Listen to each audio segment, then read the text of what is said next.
ভাইজান, আপনি সকাল থেকে প্রায় 5 কাপ চা খাইয়া ফেলেছেন। আপনি কি কারো লাগি অপেক্ষা করতেছেন? অ্যাকচুয়ালি আপু, সামনে যে বড় কোম্পানিটা দেখতে পাচ্ছেন, ওই কোম্পানিতে আজকে আমার ইন্টারভিউ, এই কারণেই ওয়েট করছি এখানে। আপনি এই যে এখানে যে বিল্ডিং বড়, ওই বিল্ডিং এ যে বড় একটা কোম্পানি আছে, ওই কোম্পানিতে ইন্টারভিউ দিবেন? ভাইজান, আপনি তো তাহলে একটু ভুল করে ফেলাইছেন। ওই কোম্পানি খুলে তো মানে অফিস তো খুলে 10টা বাজে, আর আপনি আইছেন সেই 8টা বাজে। 2 ঘন্টা আগে এসে বসে আছেন, কি লেগে? হ্যাঁ, এটা ঠিক যে আমি অনেক আগে চলে আসছি। আসলে আমার বাবা আমাকে সবসময় বলেন যে কোথাও পৌঁছাতে হলে যেন নির্দিষ্ট সময়ের আগে গিয়ে পৌঁছাই। এই কারণেই আমি সবসময় কোথাও গেলে একটু সময় নিয়ে বের হই বাসা থেকে। ও আচ্ছা, এইটা অবশ্য আপনার বাবা ভালোই কইছে। সব জায়গায় না একটু সময়ের আগে যাইতে হয়, যাতে কইরা দেরি না হয়। তো ভাইজান, এখন কথা জিজ্ঞেস করি। জি বলেন, কি বলতে চান? ওই আমি তো বেশি পড়াশোনা করতে পারি নাই, এর লেগে তো দেখেন নাই চায়ের দোকানদারি করতেছি। আপনি ওই যে কি পর্যন্ত পড়াশোনা করছেন? আমি মাস্টার্স কমপ্লিট করেছি। ও মাস্টার্স, এটা তো শুনছি অনেক বড় একটা পাস। ওই আপনার হাতে তো ফাইল আছে, আমি না জীবনে ওই যে সার্টিফিকেট তো চোখে দেখি নাই, নিজে পড়াশোনা করিনি, কেমনে দেখুন? এখন আপনার হাতে যেহেতু আছে ফাইলটা, আমার না খুব মন চাইতেছে আপনার ফাইল একটু দেখতে পারি? হ্যাঁ শিওর, ফাইলটা যখন দেখতে চাচ্ছেন, এই যে।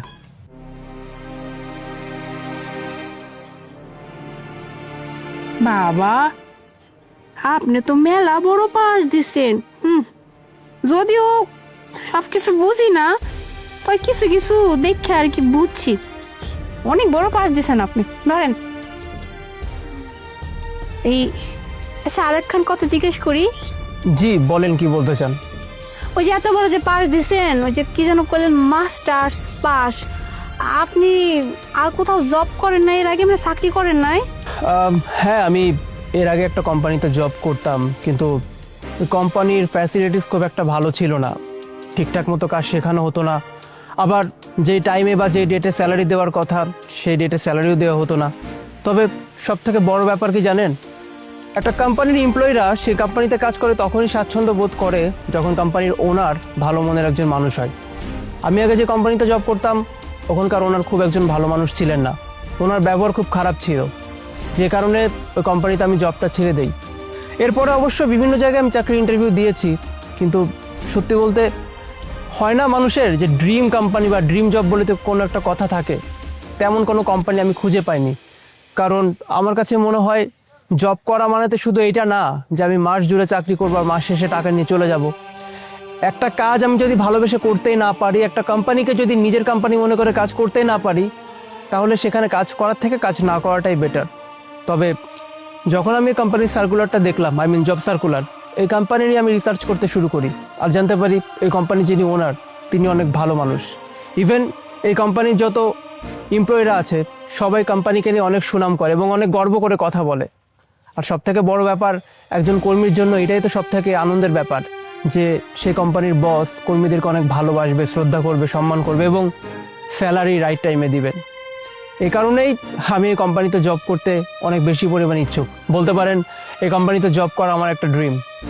ও আচ্ছা, হ্যাঁ আমিও শুনছি এই কোম্পানির যে মালিক হ্যাঁ নাই অনেক ভালো, আর এই কোম্পানির প্রত্যেকটা এমপ্লয়ি নাকি ওই মালিকের খুব ভালো মানে, কারণ এমপ্লয়ি গো না মালিক অনেক ভালো করে দেখাশোনা করে রাখে।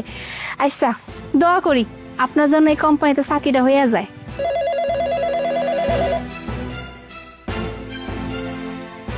হ্যালো, কি কইতেছো মা? গ্যাস শেষ হয়ে গেছে? তোমার না কইছি মা, সবসময় আমার একদিন আগে কইবা, আমি তো দোকানে আহি। রান্ধন বহাইছো, দেখো হ্যাঁ কেমনটা লাগে, আমি কেমনে আমুক দোকানটা সাইরা। আচ্ছা ঠিক আছে, চিন্তা করো না, দেই আমি কিছু একটা ব্যবস্থা করে আইতে পারি কিনা। আচ্ছা ভাইজান, কিছু না মনে করলে আমার একটা ছোট্ট উপকার করবেন? জি বলেন, কি উপকার? মানে আপনি তো বইয়ে আছেন এখানে, ওই আমার মায়ে ফোন দিছে বুঝছেন, রান্ধন বহাইছে আর না গ্যাস শেষ হয়ে গেছে, আমার আবার টাইমলি খাউন লাগে। আপনি একটু 5টা মিনিট আমার দোকানটা একটু দেখবেন, আমি যাবো আর আমো। কিন্তু আমার তো কিছুক্ষণ পরে ইন্টারভিউ শুরু হয়ে যাবে, যদি আপনার লেট হয়ে আসতে তখন? হ্যাঁ সমস্যা নাই, আপনার ইন্টারভিউ ওই যে 10টা বাজে বলেন না, আমি 5 মিনিটের মধ্যে যাবো আর আমো। আপনি এই উপকারটা আমার একটু করেন। ঠিক আছে, তবে একটু চেষ্টা করবেন জলদি আসার। হ হা আমি যাবো আর আমো, এতক্ষণ পর্যন্ত একটু দোকানটা সামলায়।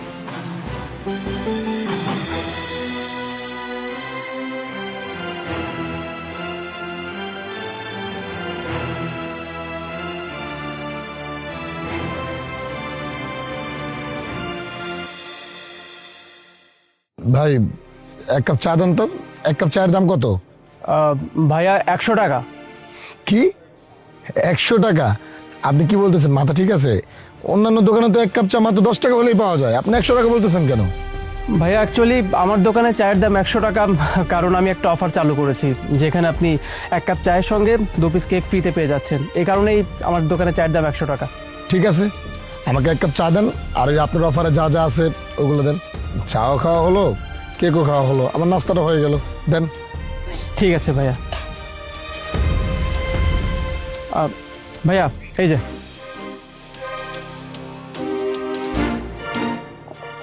দুইটা নিন।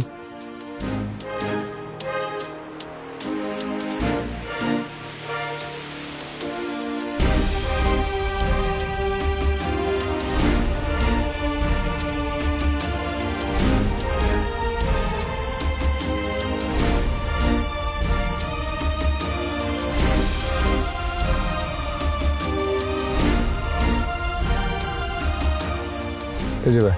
থ্যাংক ইউ ভাইয়া, আবার আসবেন।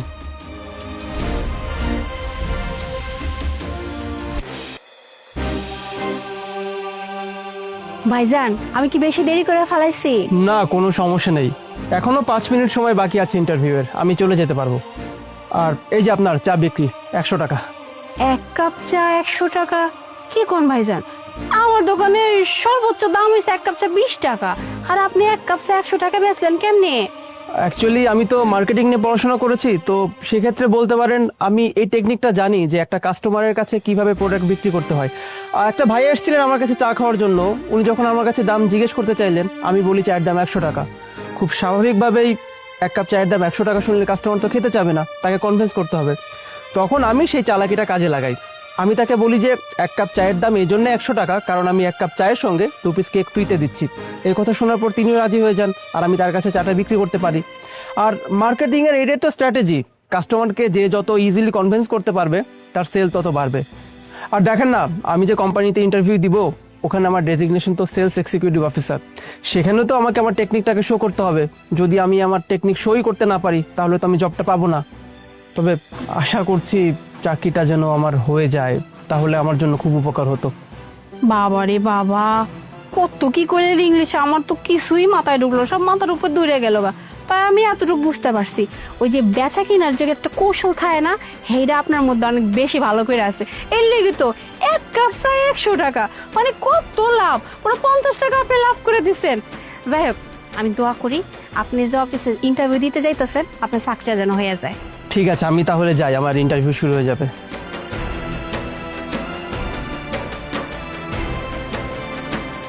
শুনুন, ইউ আর সিলেক্টেড।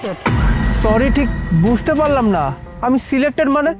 আমি তো এখন ইন্টারভিউ দিতেই পারলাম না, তাহলে আমি সিলেক্টেড কিভাবে হলাম? আর আপনি কে?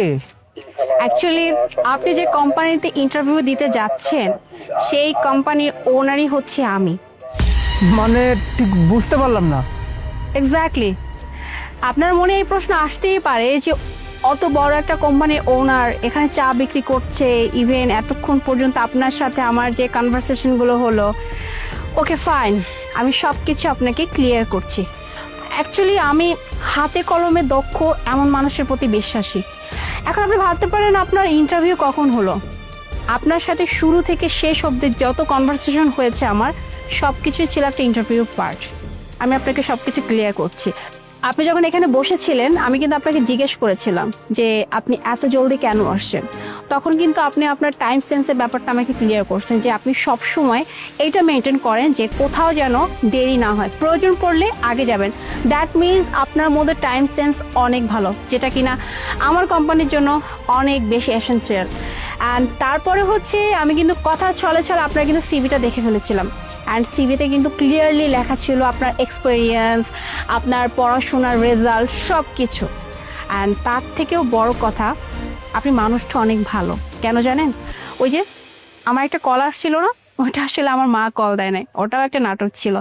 আমি জাস্ট এটা দেখছিলাম যে কখনো যদি কোনো মানুষ আপনার কাছে কোনো উপকার চায় বা আপনি যদি কখনো কোনো মানুষের সাহায্য করার এরকম স্কোপে থাকেন, তখন আপনি কি করবেন। আপনার জায়গায় অন্য কোনো মানুষ থাকলে কখনোই কিন্তু আমাকে এই হেল্পটা করতো না, বাট আপনি মানুষ হিসেবে খুব ভালো একজন মানুষ।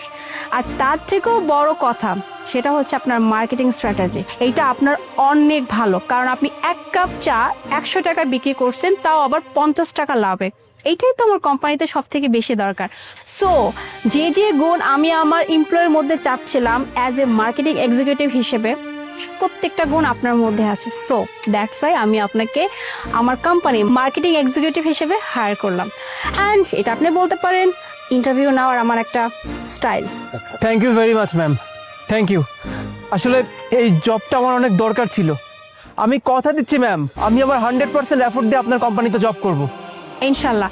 অ্যান্ড তার থেকেও বড় কথা, আপনাকে আমি পেয়ে অনেক বেশি হ্যাপি, কারণ আমি খুব ভালো করেই বুঝতে পারছি আপনার মতো এমন একজন এমপ্লয়ি যদি আমি আমার কোম্পানিতে হায়ার করি, তাহলে আমার কোম্পানি নেক্সট 6 মান্থে অনেক বেশি ডেভেলপ করবে। ওকে, তাহলে আগামীকালকে দেখা হচ্ছে। ঠিক আছে ম্যাম, থ্যাংক ইউ।